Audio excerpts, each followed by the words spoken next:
Hoy estudiemos juntos las palabras de Dios con el sermón titulado ¿Cómo puedo salvarlos? En la época de los jueces, Dios ordenó a Gedeón que salvara a Israel de la mano de los madianitas. Al escuchar esto, Gedeón pensó para sí mismo: pertenezco a la más débil de las 12 tribus y soy el más pequeño de mi familia. ¿Cómo puedo salvar a Israel de los madianitas que nos oprimen desde hace 8 años?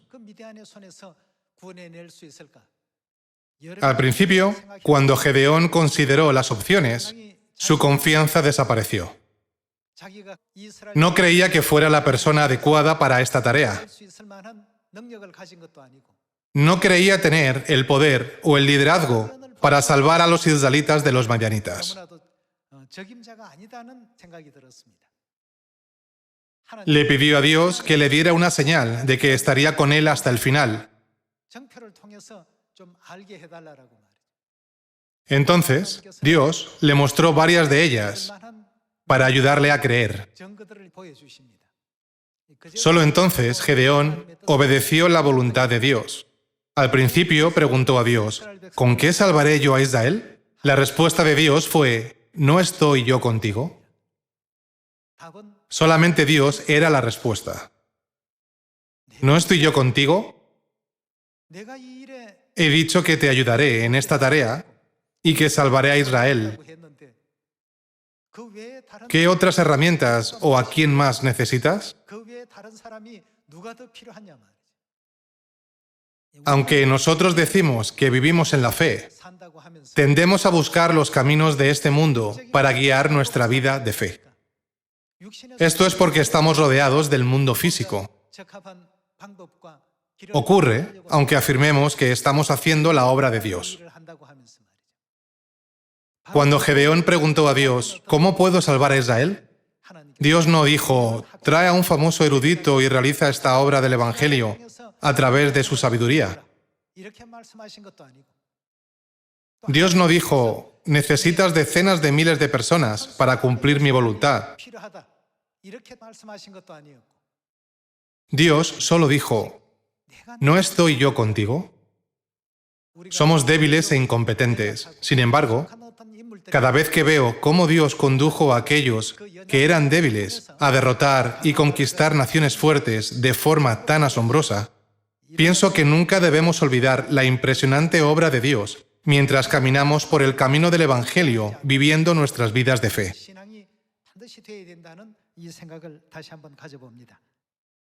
Mientras caminamos por el camino de la fe, no tratemos de obtener respuestas de otras fuentes, sino busquemos siempre las respuestas en Dios.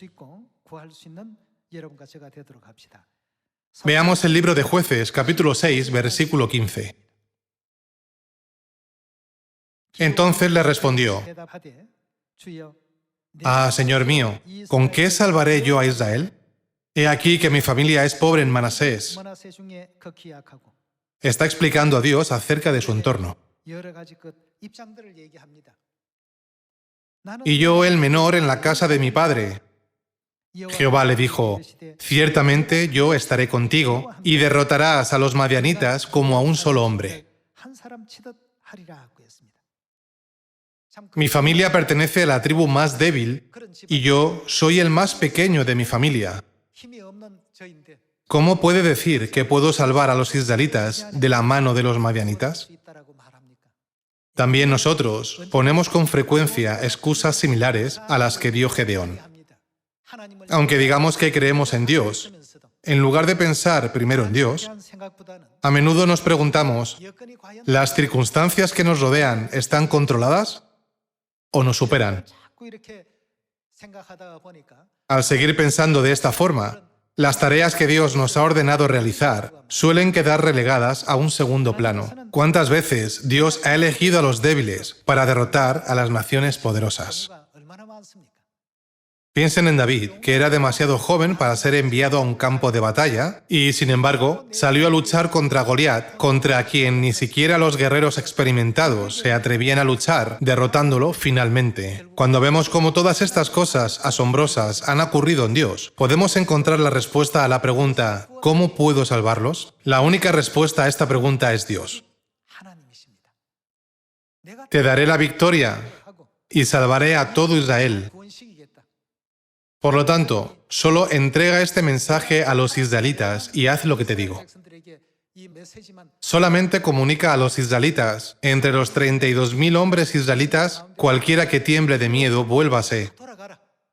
Cuando dio este mensaje, 22.000 de ellos se fueron y 10.000 se quedaron. Ahora, entrega este mensaje a los 10.000 hombres restantes. Baja al agua y bébela. Quédate con los 300 hombres que lamieron el agua con la lengua y devuelve a todos los que se arrodillaron para beber. Dios no salvó a Israel por el número de sus soldados, ni les hizo derrotar a los madianitas con ningún arma avanzada. Cuando Gedeón preguntó, ¿con qué puedo salvarlos? No tengo nada en mis manos, ¿cómo puedo salvarlos? Dios respondió, ¿no estoy yo, Jehová, contigo?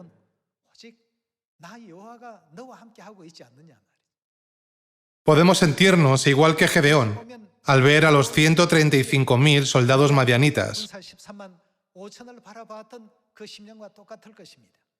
Podríamos pensar, ¿cuándo se predicará el Evangelio a los 7.800 millones de personas? No hay nada más que Dios quiera, excepto que tengamos fe en Él. ¿Quién se encarga de todo lo demás? Veamos el libro de Ezequiel, capítulo 34, versículo 5. Y andan errantes por falta de pastor, y son presa de todas las fieras del campo, y se han dispersado. Anduvieron perdidas mis ovejas por todos los montes, y en todo collado alto, y en toda la faz de la tierra fueron esparcidas mis ovejas, y no hubo quien las buscase, ni quien preguntase por ellas. Por tanto, pastores, oíd palabra de Jehová. Vivo yo, ha dicho Jehová el Señor, que por cuanto mi rebaño fue para ser robado, y mis ovejas fueron para ser presa de todas las fieras del campo, sin pastor. Veamos el versículo 11. Porque así ha dicho Jehová el Señor, he aquí yo, ¿qué hace? Yo mismo iré a buscar a mis ovejas y las reconoceré. Veamos el versículo 12. Como reconoce su rebaño al pastor el día que está en medio de sus ovejas esparcidas, así reconoceré mis ovejas y las libraré de todos los lugares en que fueron esparcidas, el día del nublado y de la oscuridad. Y yo, ¿qué hará Dios? Las sacaré de los pueblos. Los sacaré de los pueblos. ¿Quién lo hará? Dios mismo los sacará de los pueblos. ¿Y qué más hará de las tierras? Él mismo los juntará.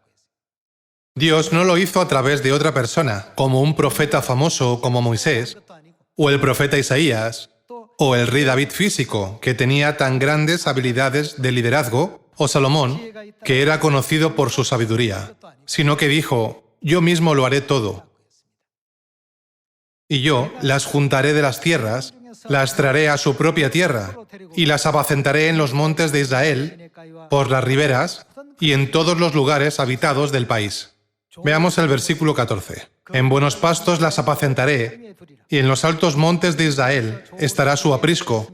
Allí dormirán en buen redil, y en pastos suculentos serán apacentadas sobre los montes de Israel. Yo, ¿qué hará Dios? Yo apacentaré mis ovejas, y yo les daré aprisco, dice Jehová el Señor. ¿Quién buscará a los perdidos? Yo buscaré a la perdida. ¿Y quién hará volver? Yo haré volver al redil la descarriada. ¿Y quién vendará a los heridos? Yo vendaré la perniquebrada. ¿Y quién fortalecerá a los débiles? Yo fortaleceré la débil. Mas a la engordada y a la fuerte destruiré, las apacentaré con justicia. Mas en cuanto a vosotras, ovejas mías, así ha dicho Jehová el Señor. He aquí, yo juzgo entre oveja y oveja, entre carneros y machos cabríos. Aquí podemos ver que todo será hecho por Dios.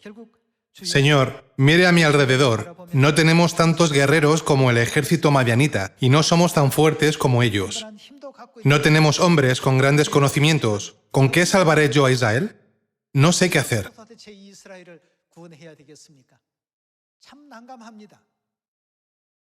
No tenían ningún equipo o arma importante y eran inferiores en número comparando con los madianitas.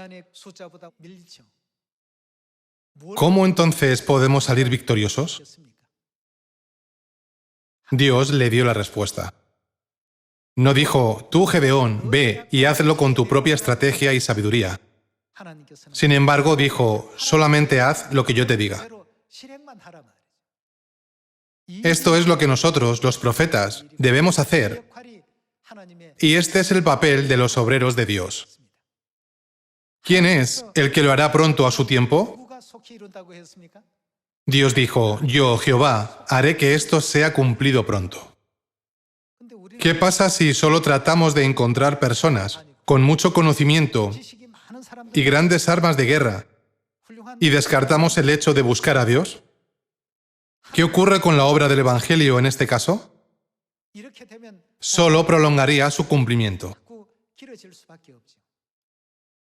Debemos tener los ojos proféticos y vivir según las profecías. Todas las cosas las hace Dios. ¿No es por eso que dijo, obedecer es mejor que el sacrificio? Si Dios dice, 32.000 hombres son demasiados, reducid el número, entonces debemos reducir el número. Si Dios dice, 10.000 hombres son todavía demasiados, reducid el número, entonces debemos reducir el número. Lo que Gedeón hizo bien fue obedecer a Dios y hacer lo que le dijo que hiciera. Cuando obedeció a Dios, la victoria fue dada a Israel. Técnicamente, ¿contra quién luchó el ejército madianita? Luchó contra Dios. Entonces, ¿no es natural que la victoria sea a favor de Dios? Entonces, ¿qué hicieron los israelitas? Solo hicieron lo que Dios les dijo que hicieran. Redujeron el número de hombres para luchar cuando se les dijo que lo hicieran, y bebieron agua cuando se les dijo que lo hicieran, y escondieron las antorchas en las tinajas cuando se les dijo que lo hicieran, y rompieron las tinajas cuando se les dijo que lo hicieran. Solo hicieron aquello que se les dijo que hicieran. No tenían ninguna estrategia militar excepto Dios, ni tampoco muchos líderes militares competentes en Israel. Lo que me gustaría decirles hoy es que toda la obra del Evangelio en el mundo de la fe está siempre dirigida y realizada por Dios. Por lo tanto, mientras Dios lo hace, nosotros, sus hijos, solo tenemos que dedicarnos a predicar si Dios nos dice que prediquemos con fervor. Veamos el libro de Isaías, capítulo 41, versículo 10. No temas, porque yo estoy contigo. No desmayes, porque yo soy tu Dios que te esfuerzo. Siempre te ayudaré, siempre te sustentaré con la diestra de mi justicia. He aquí que todos los que se enojan contra ti serán avergonzados y confundidos, serán como nada, y perecerán los que contienden contigo. Buscarás a los que tienen contienda contigo, y no los hallarás. Serán como nada, y como cosa que no es, aquellos que te hacen la guerra. Porque yo, Jehová, soy tu Dios, quien te sostiene de tu mano derecha, y te dice, no temas, yo te ayudo. Hermanos, si tuviéramos que ir a la guerra, ¿cómo de tranquilos nos sentiríamos si tuviéramos al mejor general como asesor militar? ¿No estaríamos muy seguros del resultado? Podríamos pensar, qué bueno sería si tuviéramos a alguien así en nuestra iglesia. Sin embargo, sigue siendo un hombre. ¿Puede un hombre tener la sabiduría de Dios que ve el fin desde el principio? La estrategia de un hombre puede dar una victoria momentánea en una batalla, pero ¿puede compararse siquiera un poco con la gran providencia de Dios que guía a toda la humanidad hacia la salvación, viendo el fin desde el principio?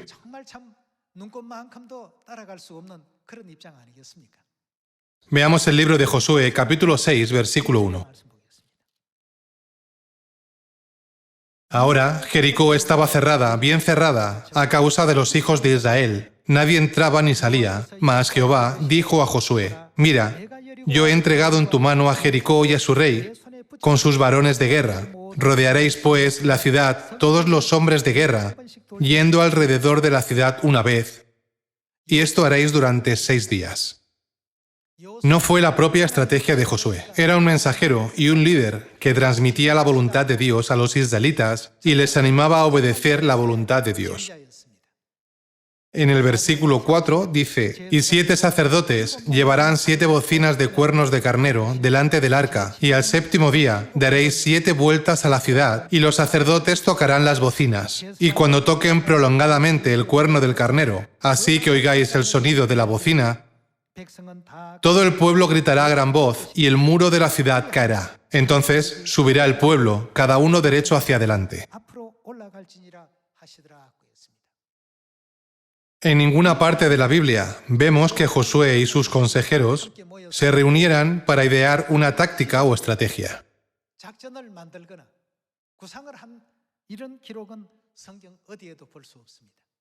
¿Quién fue el que los condujo por este camino? Dios, que prometió dar a los israelitas la tierra de Canaán, que fluye leche y miel, los guió.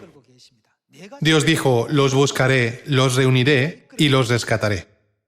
También en esta época, algunos desempeñan el papel de entregar la voluntad de Dios como Josué, y otros reciben la voluntad de Dios y la llevan a cabo.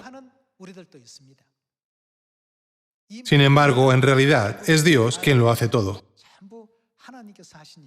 Dios les dijo a los israelitas que simplemente marcharan alrededor de la ciudad en lugar de atacarla. Fue el camino de Dios para dar la victoria a los israelitas. Hermanos, así es también cómo se realiza la obra del Evangelio.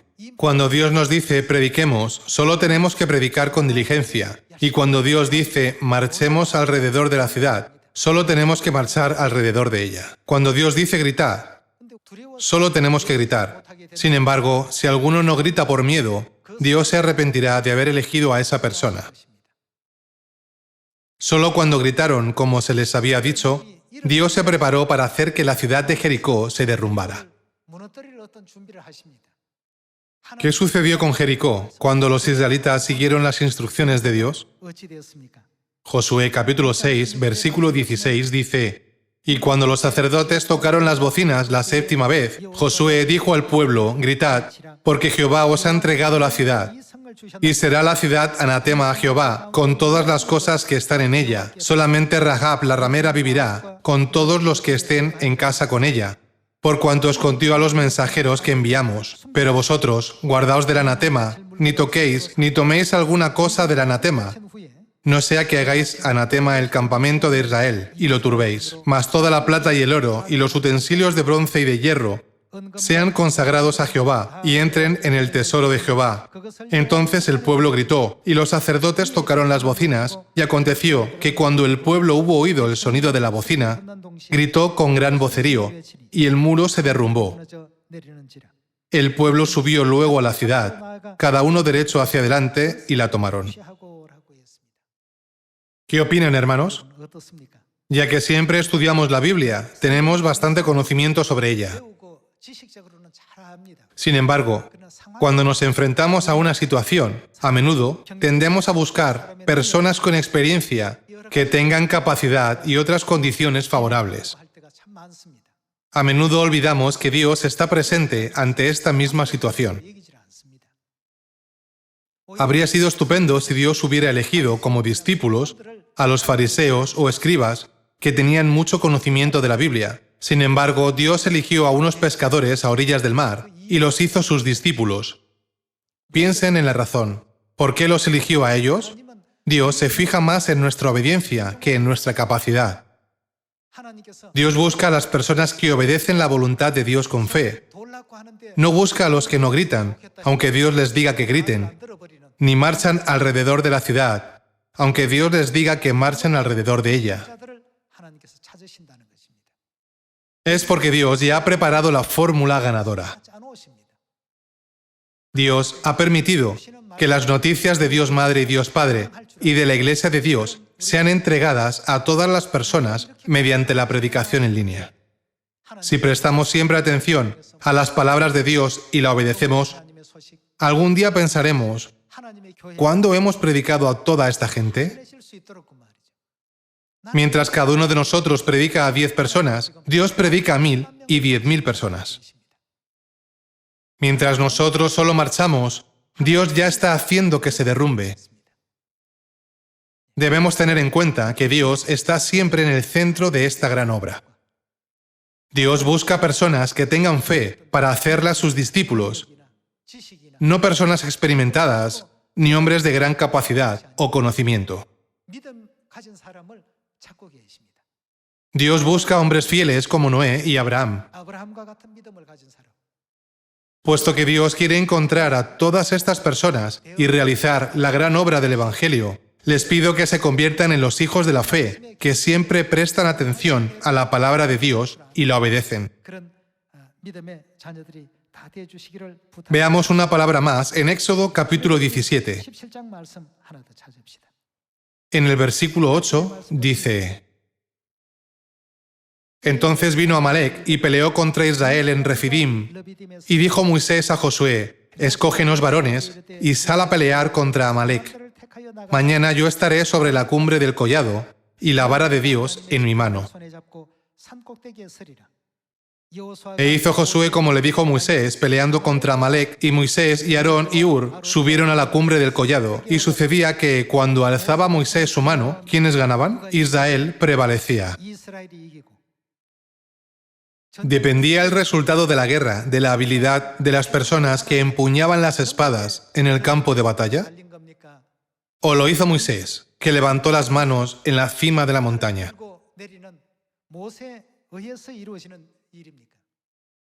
Mientras Moisés levantaba las manos, los israelitas ganaban. Pero cuando bajaba las manos, perdían, aunque el mejor general les hubiera estado guiando. Todos estos acontecimientos nos permiten comprender quién es la fuente de todo poder. Tenemos que pensar en esto una vez más. A través de estos acontecimientos podemos aprender la importancia de por qué debemos tener fe y vivir una vida de completa obediencia a Dios, sin añadir ni quitar nada a su palabra. ¿Con qué salvaré yo a Israel? No tengo capacidad ni poder, ni tengo riqueza, ni soy más especial que los demás. Dios, ¿por qué me eligió? Dios no eligió a Gedeón por nada más, sino solo por su fe. También en esta época Dios nos dijo, el Evangelio debe ser predicado a 7.800 millones de personas. En realidad es Dios quien lo predica. Por supuesto, Dios tiene muchas formas de predicar.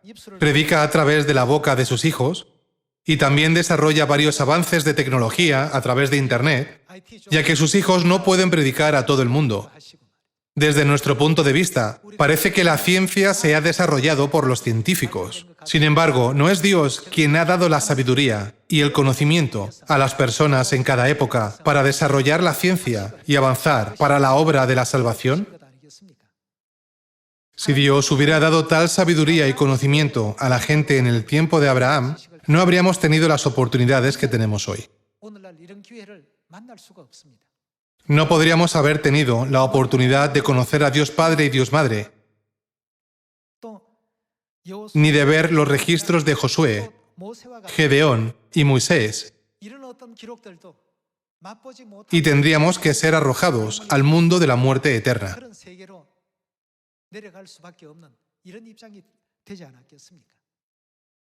Sin embargo, para concedernos toda esta gracia, Dios ha avanzado rápidamente el desarrollo de la ciencia en esta época y ha creado todos los ambientes y condiciones para que el Evangelio pueda ser predicado rápidamente a todos los pueblos del mundo.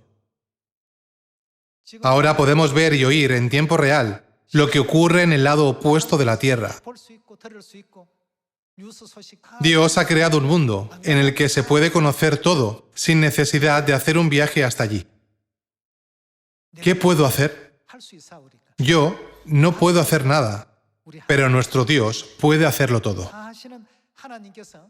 No estamos convencidos de que el Evangelio será predicado en Samaria y hasta lo último de la tierra rápidamente cuando llevemos a cabo todo, obedeciendo cada mandamiento que Dios nos ha dado. Continuemos con el versículo 12. Y las manos de Moisés se cansaban, por lo que tomaron una piedra y la pusieron debajo de él, y se sentó sobre ella. Y Aarón y Hur sostenían sus manos, el uno de un lado y el otro de otro. Así hubo en sus manos firmeza, hasta que se puso el sol. Y Josué deshizo a Amalec y a su pueblo a filo de espada. Y Jehová dijo a Moisés: escribe esto para memoria en un libro. ¿No significa esto que no lo olvidemos? Y di a Josué que raeré del todo la memoria de Amalec de debajo del cielo. Y Moisés edificó un altar y llamó su nombre Jehová Nisi.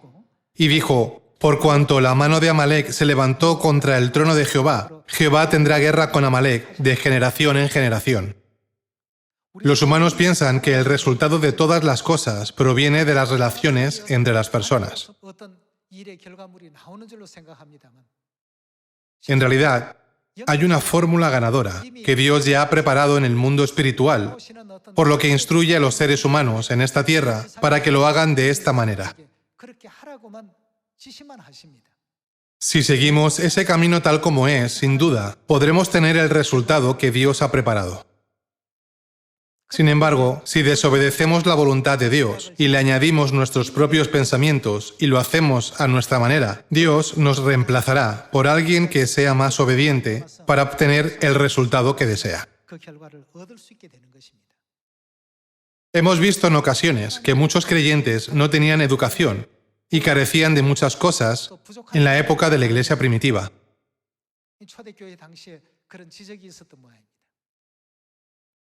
El apóstol Pablo respondió a eso. Pues mirad, hermanos, vuestra vocación, que no sois muchos sabios, ni muchos poderosos, ni muchos nobles. ¿Por qué Dios eligió a estas personas?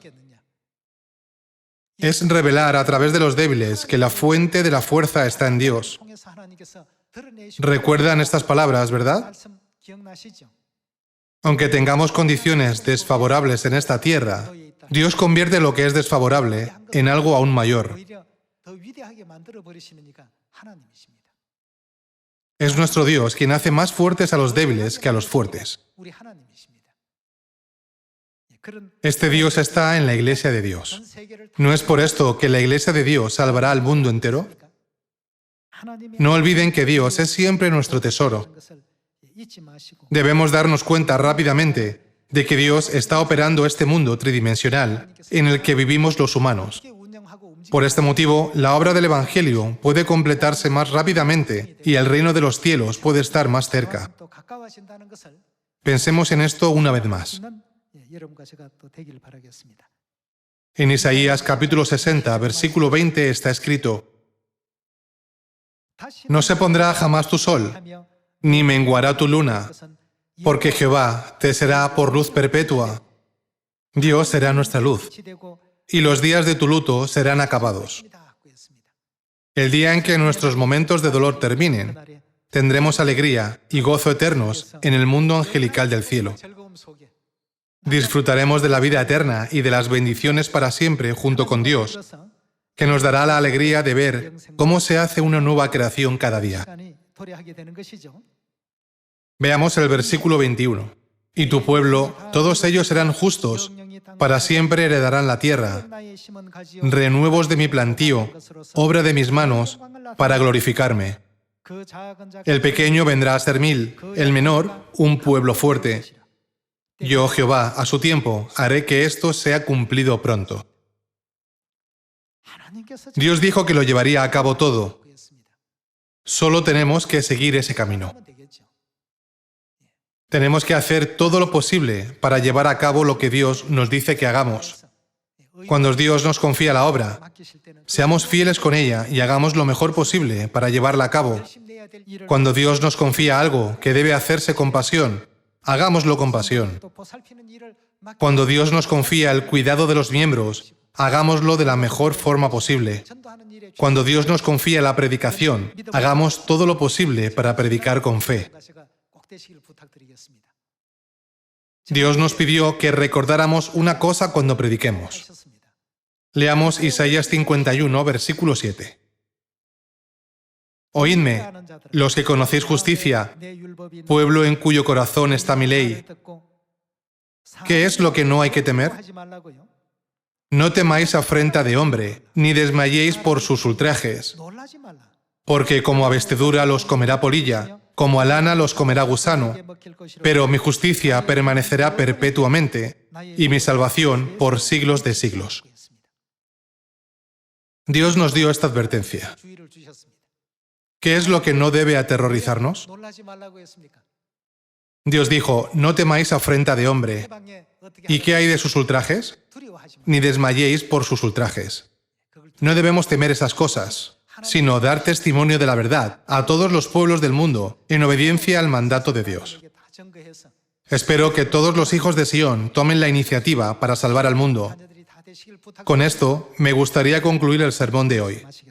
Muchas gracias.